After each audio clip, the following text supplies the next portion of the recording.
রাসূলুল্লাহ সাল্লাল্লাহু আলাইহি ওয়াসাল্লাম বলেন, আমি ওই ব্যক্তিকে জান্নাতের কিনারায় একটি ঘরের গ্যারান্টি দিচ্ছি যে মানুষটা তর্ক বিতর্ককে বর্জন করল, যদিও সে সঠিক ছিল।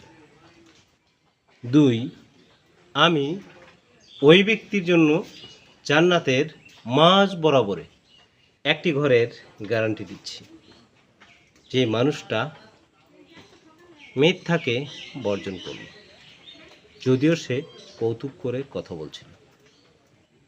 3, আমি নবী সাল্লাল্লাহু আলাইহি সাল্লাম ওই ব্যক্তির জন্য জান্নাতের উঁচু স্থানে একটি ঘরের গ্যারান্টি দিচ্ছি যে মানুষটা তার চরিত্রকে পবিত্র ও সুন্দর রাখে।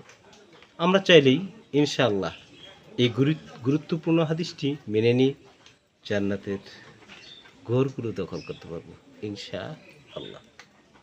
রাসূলুল্লাহ সাল্লাল্লাহু আলাইহি ওয়াসাল্লাম বলেন, আমি ওই ব্যক্তিকে জান্নাতের কিনারায় একটি ঘরের গ্যারান্টি দিচ্ছি যে মানুষটা তর্ক বিতর্ককে বর্জন করল, যদিও সে সঠিক ছিল। 2, আমি ওই ব্যক্তির জন্য জান্নাতের মাঝ বরাবরে একটি ঘরের গ্যারান্টি দিচ্ছি যে মানুষটা মিথ্যাকে বর্জন করল, যদিও সে কৌতুক করে কথা বলছিল। 3, আমি নবী সাল্লাল্লাহু আলাইহি সাল্লাম ওই ব্যক্তির জন্য জান্নাতের উঁচু স্থানে একটি ঘরের গ্যারান্টি দিচ্ছি যে মানুষটা তার চরিত্রকে পবিত্র ও সুন্দর রাখে।